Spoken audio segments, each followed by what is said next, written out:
नमस्कार दोस्तों, मैं राजेश एक साधारण मिडिल एज व्यक्ति हूँ। मेरी जिंदगी ज्यादातर दफ्तर और घर के बीच गुजरती है, लेकिन आज की रात कुछ अलग थी। मेरी पुरानी कार, जो मेरे दिल के बेहद करीब थी, आज मुझे और मेरे दोस्त विक्रम को एक नई यात्रा पर ले जा रही थी। विक्रम और मैं कॉलेज के दिनों से दोस्त थे और अब भी हमारी दोस्ती उतनी ही मजबूत थी। विक्रम और मेरा एक अजीब सा शौक था, रात के अंधेरे में बिना किसी गंतव्य के सफर करना। हमें इस सफर में एक अलग ही आनंद मिलता था। हर रात की यात्रा हमें नई कहानियों और रोमांच से भर देती थी। विक्रम हमेशा कहता था, राजेश, रात के सफर में एक जादू होता है जो दिन में कभी महसूस नहीं होता। मेरी कार, जो अब तक कई सफर की साथी रही थी, आज भी चमक रही थी। मैं उसे प्यार से ब्लैक ब्यूटी कहता था। कार के इंजन की आवाज और सड़क की खामोशी हमें एक अलग ही दुनिया में ले जाती थी। जैसे ही हमने सफर शुरू किया, मैं अपने विचारों में खो गया। विक्रम मुझसे बातें करता जा रहा था और मैं उसे सुनता, लेकिन मेरे दिमाग में बस हमारी कार और सड़क की खामोशी गूंज रही थी। विक्रम ने मुझे फोन किया था, राजेश, आज रात सफर पर चलना है। और मैं तुरंत तैयार हो गया था। हमें बस ड्राइव करना था, बिना किसी गंतव्य के, बस चलते जाना था। हमें इस सफर में एक अलग ही सुकून मिलता था। रात का समय, खाली सड़कें और हमारा सफर, ये सब हमें जिंदगी की उलझनों से दूर ले जाते थे। हमने अपनी कार स्टार्ट की और शहर की भीड़ भाड़ से निकलते हुए बाहर की ओर चल पड़े। विक्रम ने एक प्लेलिस्ट तैयार की थी जिसमें हमारे पसंदीदा गाने थे। संगीत और सड़क की धड़कन हमें एक अलग ही दुनिया में ले जा रही थी। हमने कई बार ऐसे सफर किए थे, लेकिन हर बार कुछ नया महसूस होता था। विक्रम ने मुझसे कहा, राजेश, हमें आज किसी नए रास्ते पर जाना चाहिए। और मैंने हंसते हुए कहा, ठीक है, आज कुछ नया करते हैं। हम एक अनजान रास्ते पर निकल पड़े, जो हमें घने जंगल की ओर ले जा रहा था। हमें नहीं पता था कि यह रास्ता हमें कहाँ ले जाएगा, लेकिन यही तो हमारे सफर का मजा था। जैसे जैसे हम आगे बढ़ते गए, रास्ता और भी घना और डरावना होता गया। हम एक अनजान इलाके में पहुंच चुके थे, जहां चारों ओर घना जंगल था। सड़कें भी अब पतली और टेढ़ी मेढ़ी हो गई थीं। विक्रम ने मुझसे कहा, राजेश, लगता है हम रास्ता भटक गए हैं। मैंने कार धीमी कर दी और चारों ओर देखा।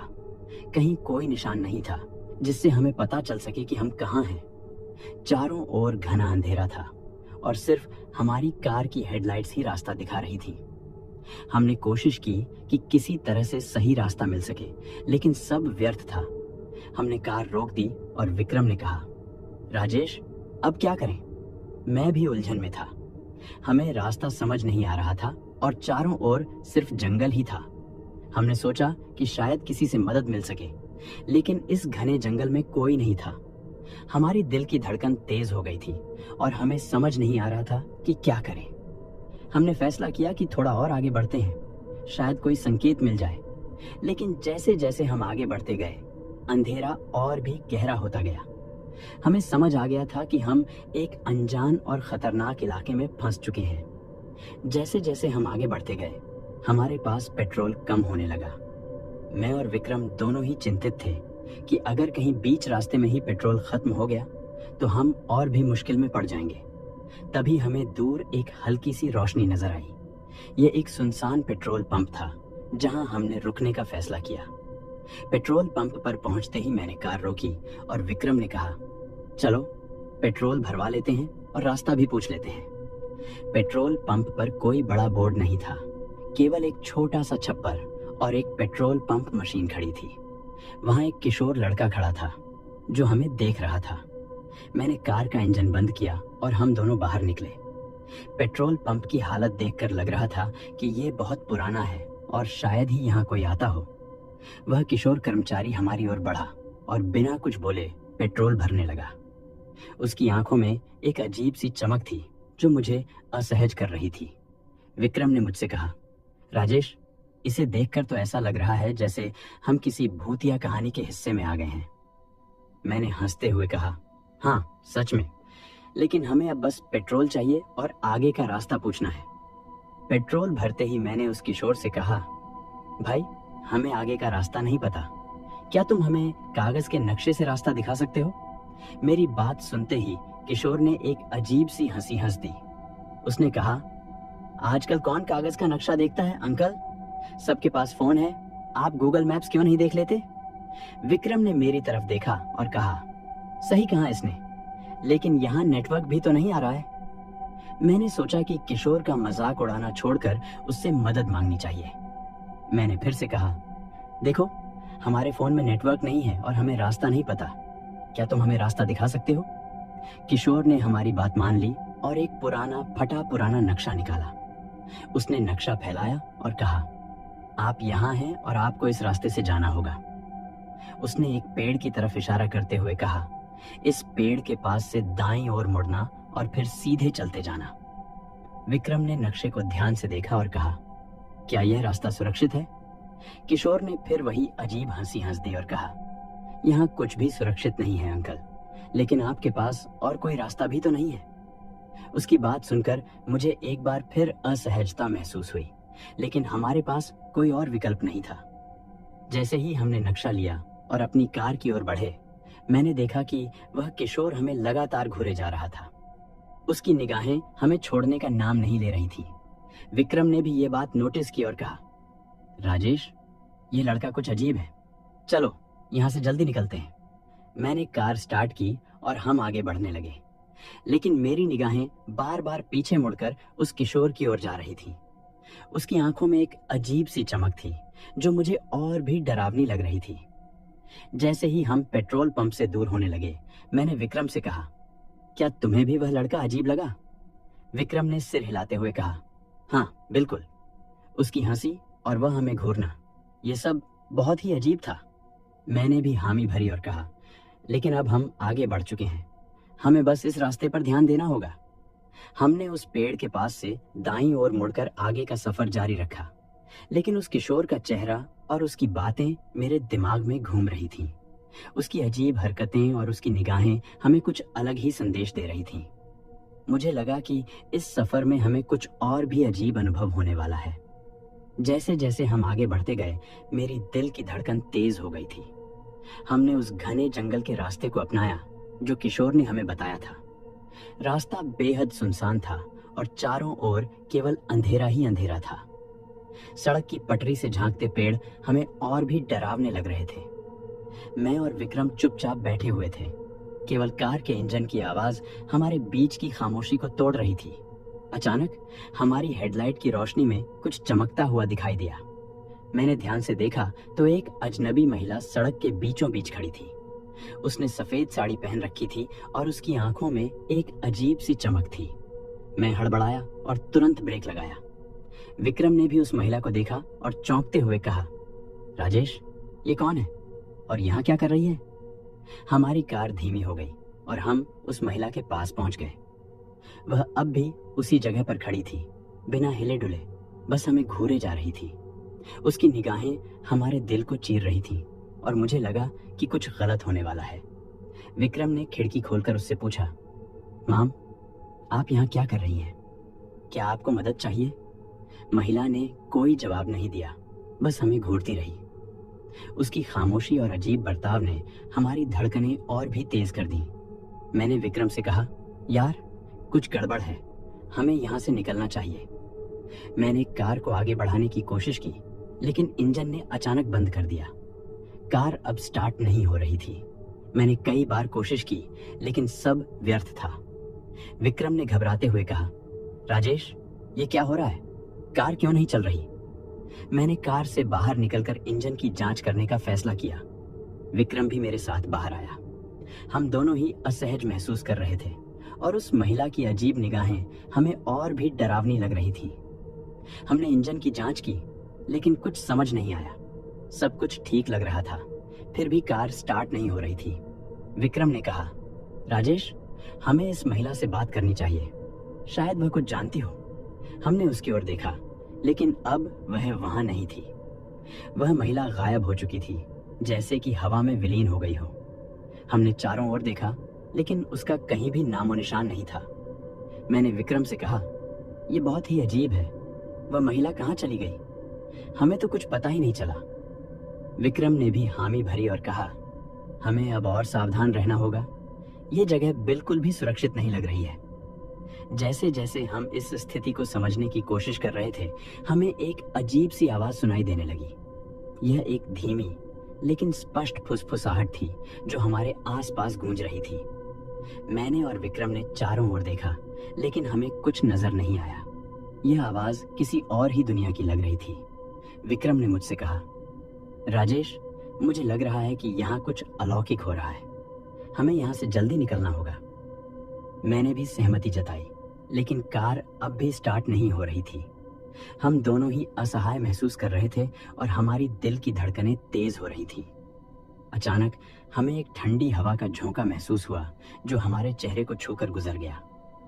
यह हवा इतनी ठंडी थी कि हमारे रोंगटे खड़े हो गए। मुझे अब यह साफ हो गया था कि हम किसी भूतिया अनुभव का सामना कर रहे थे। मैंने विक्रम से कहा, हमें अब यहाँ और नहीं रुकना चाहिए।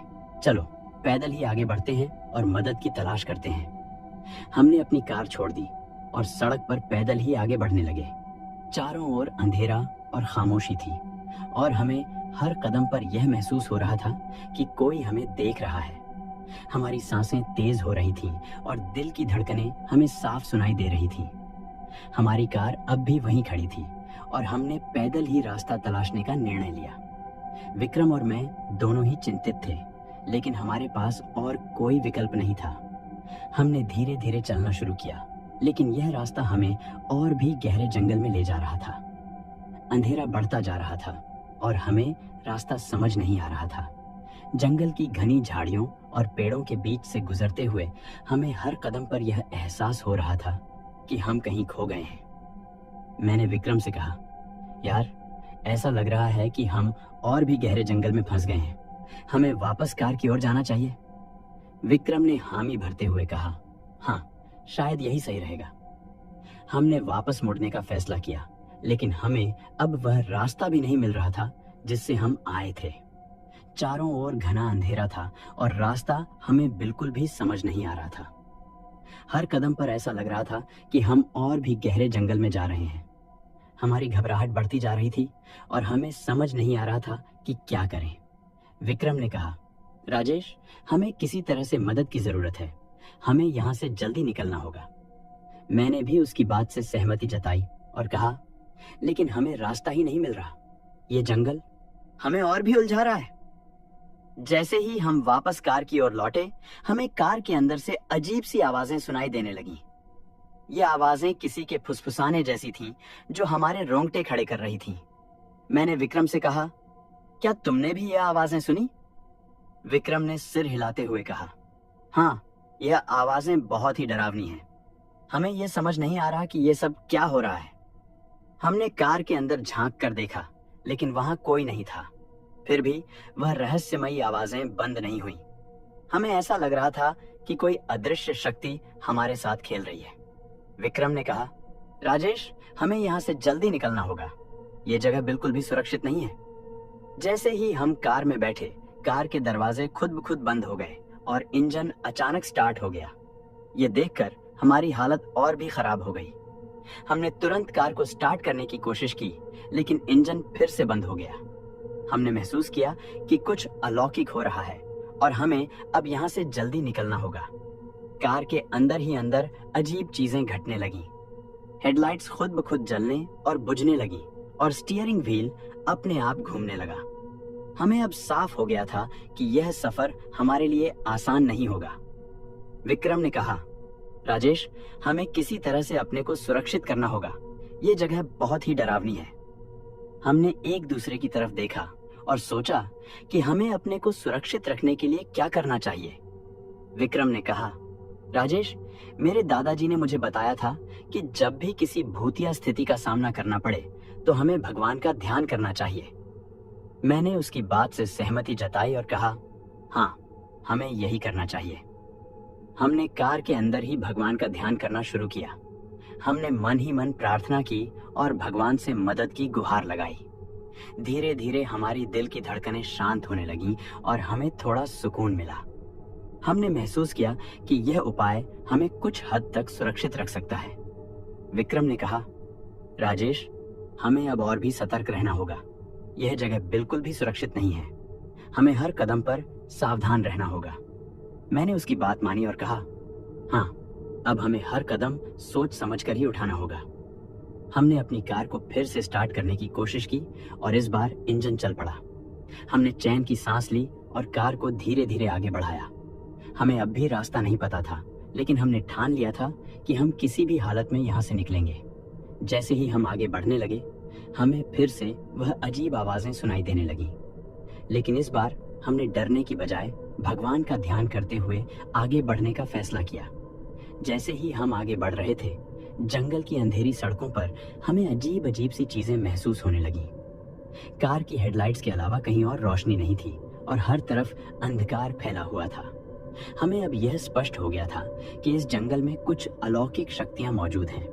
विक्रम ने मेरी ओर देखते हुए कहा, राजेश, मुझे लग रहा है कि हम किसी भयानक मुसीबत में फंस गए हैं। अचानक हमारी कार के चारों ओर तेज हवा के झोंके चलने लगे।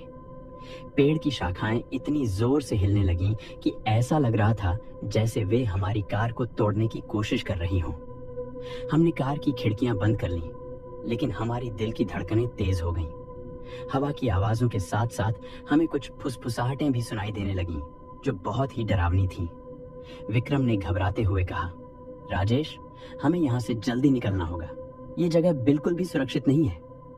मैंने कार को तेजी से आगे बढ़ाने की कोशिश की, लेकिन अचानक ही कार ने चलना बंद कर दिया। इंजन ने स्टार्ट होने से इनकार कर दिया और हम वहीं फंस गए। मैंने कई बार कोशिश की, लेकिन सब व्यर्थ था। हमने महसूस किया कि अब हम उन अलौकिक शक्तियों के घेरे में हैं। अचानक हमारी कार के चारों ओर एक अजीब सी चमक दिखाई देने लगी। ये चमक इतनी तेज थी कि हमारी आंखें चुंधिया गईं।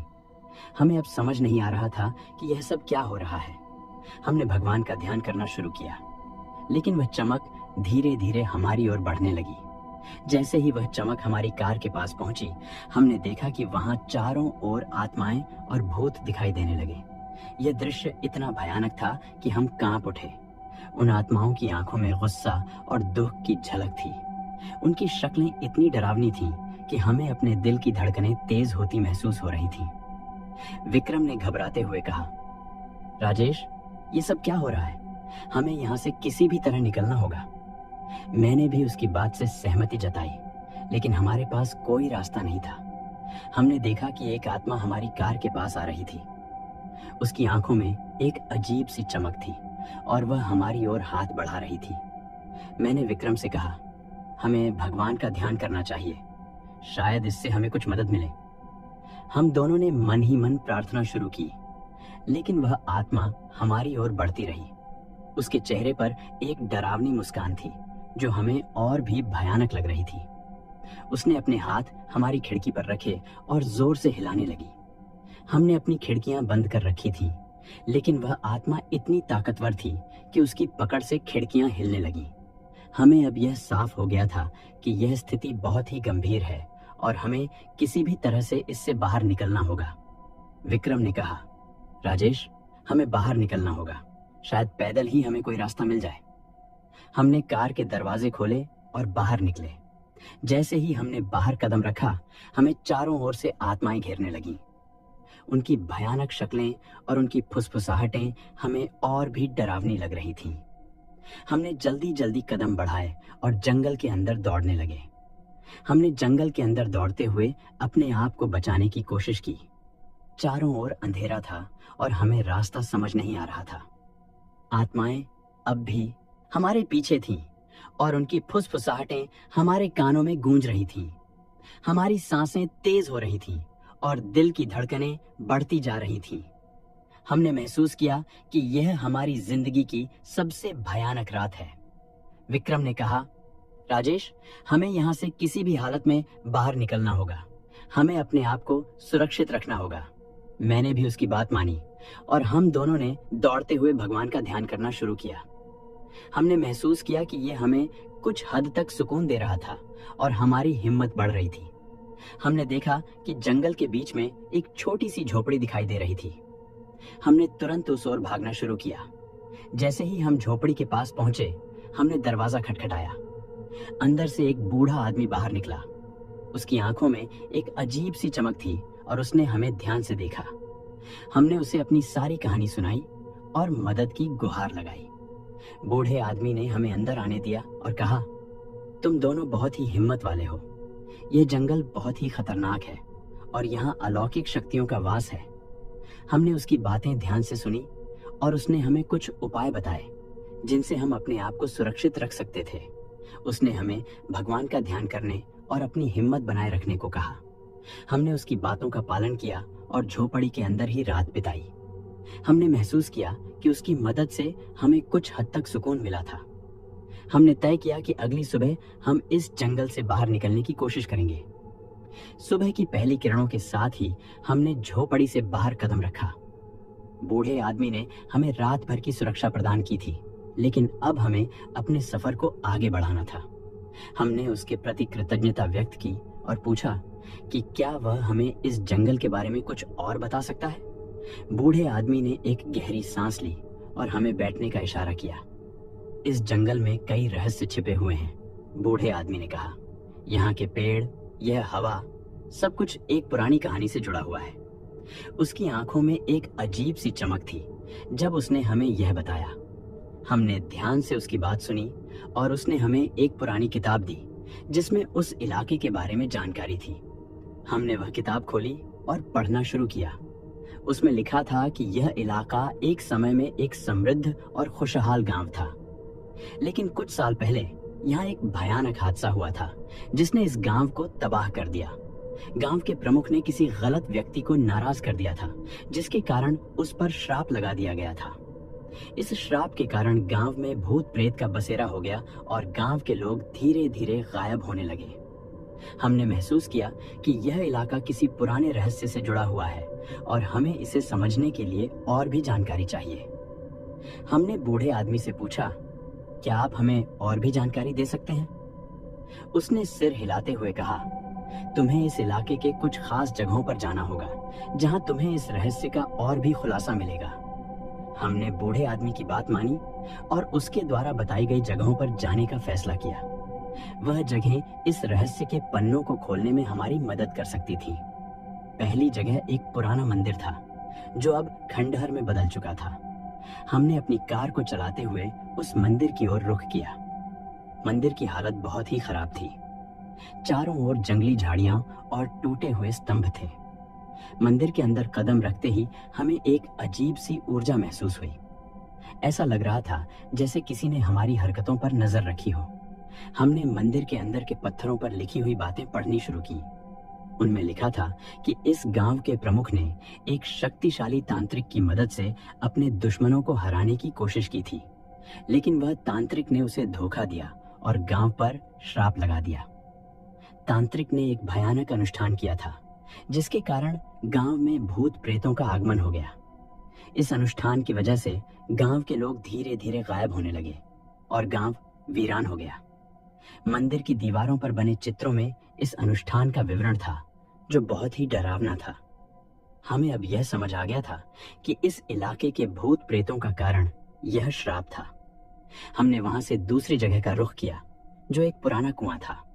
उस कुएं के बारे में कहा जाता था कि वहां पर कई लोगों ने आत्महत्या की थी। कुएं के पास पहुंचते ही हमें एक अजीब सी ठंडक महसूस हुई। कुएं के अंदर झांकते ही हमें ऐसा लगा जैसे कोई हमें नीचे खींचने की कोशिश कर रहा हो। विक्रम ने मुझे चेताया, राजेश, यहाँ से जल्दी निकलो, ये जगह बहुत ही खतरनाक है। हमने उन खतरनाक जगहों से निकलने के बाद अब इस रहस्य का समाधान ढूंढने का फैसला किया। हमें समझ आ गया था कि इस श्राप को तोड़ने के लिए हमें तांत्रिक के अनुष्ठान को उलटना होगा।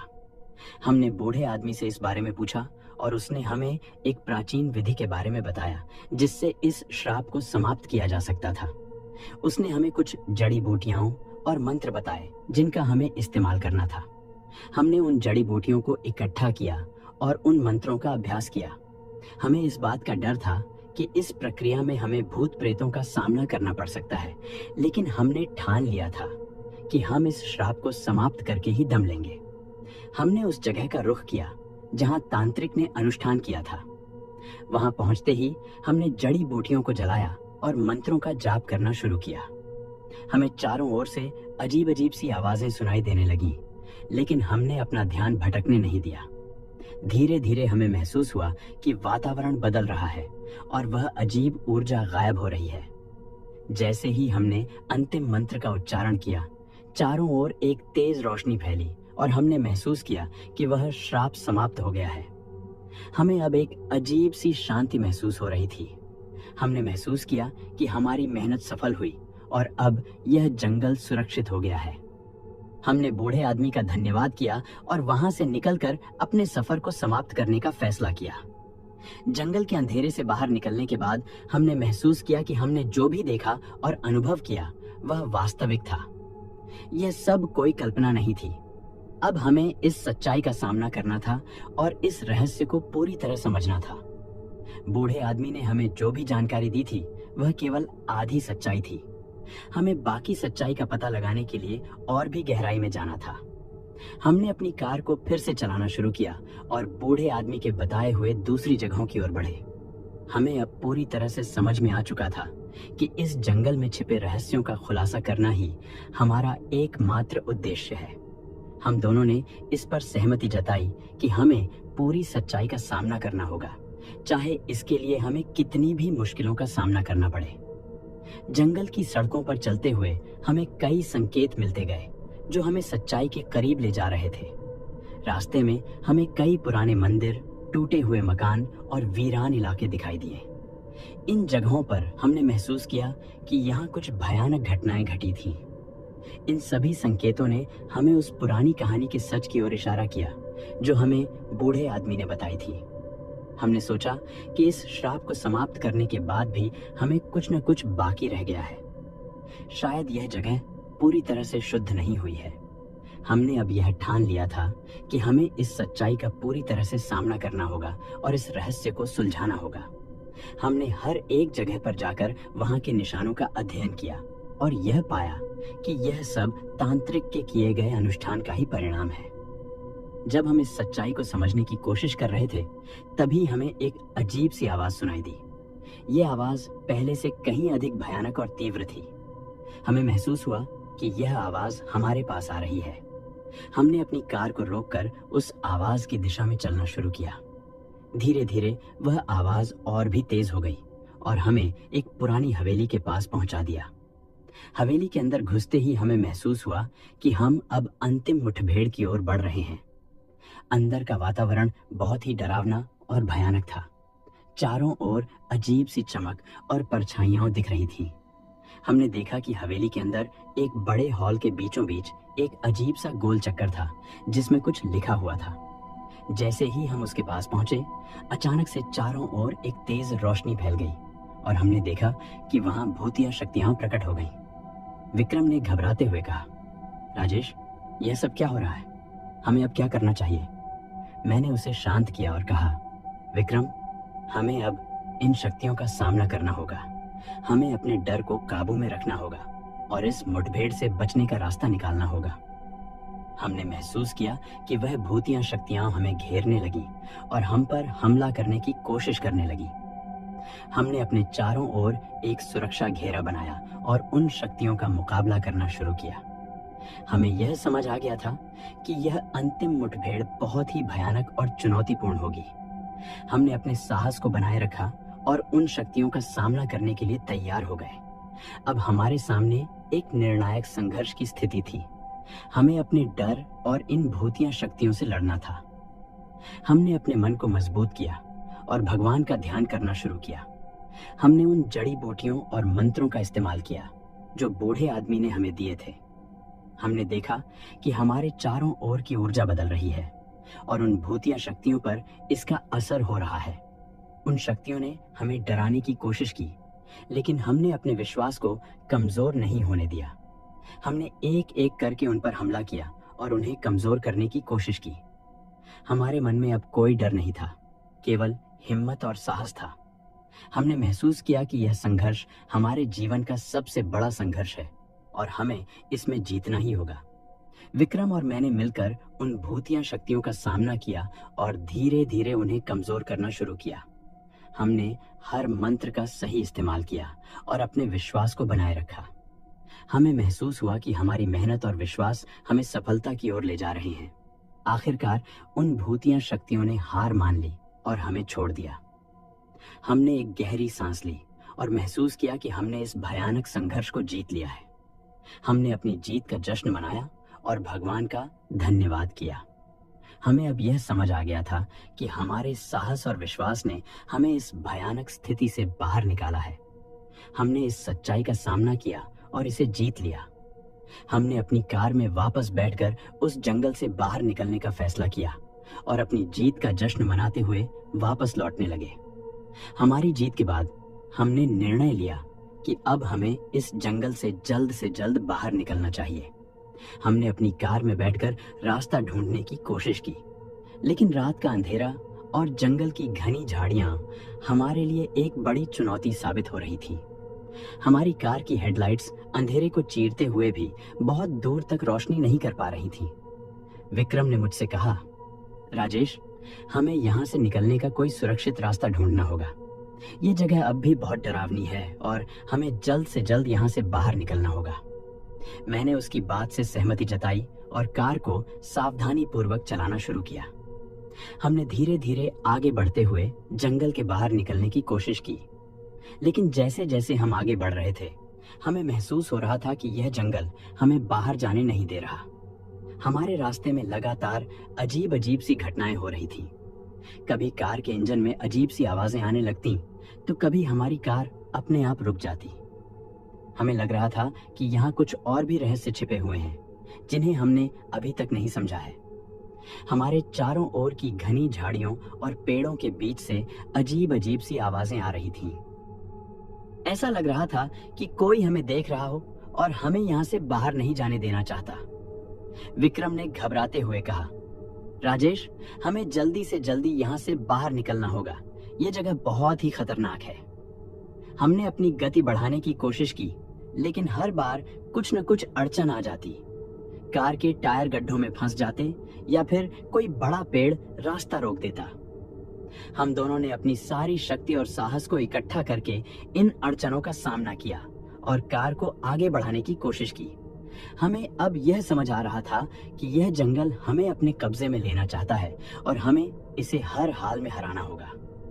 जैसे ही हम इस डरावने जंगल से बाहर निकलने के करीब पहुंचे, हमारे सामने एक आखिरी चुनौती खड़ी हो गई। अचानक से हमारी कार के सामने एक घना धुआं फैल गया और हमें कुछ भी दिखाई देना बंद हो गया। हमने कार को रोक लिया और बाहर निकलकर इस धुएं का सामना करने की कोशिश की।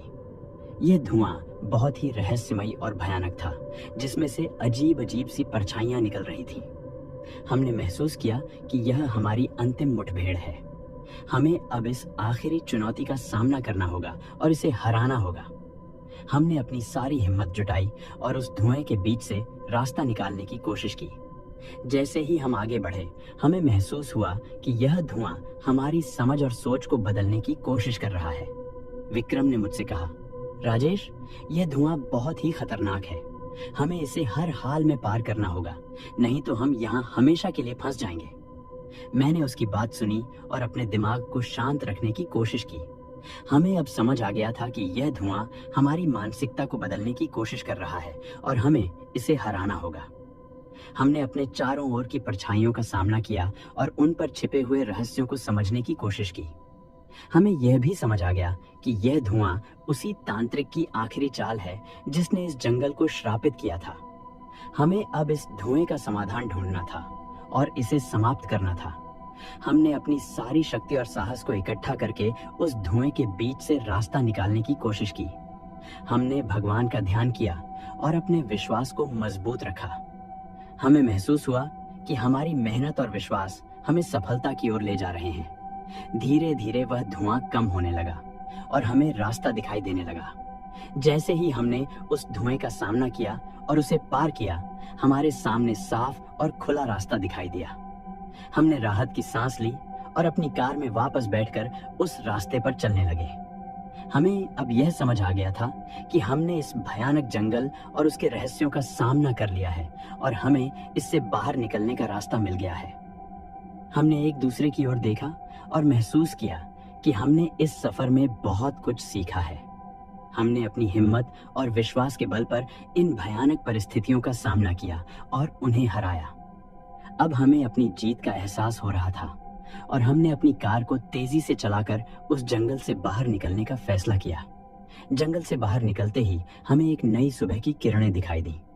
हमने अपनी यात्रा का अंत किया और इस सफर के नतीजे को महसूस किया। हमने अपनी कार को चलाते हुए घर की ओर रुख किया और इस सफर की यादों को अपने दिल में बसाए रखा। अब हम इस भयानक सफर से बाहर निकल चुके थे और अपने जीवन की नई राह पर आगे बढ़ने के लिए तैयार थे।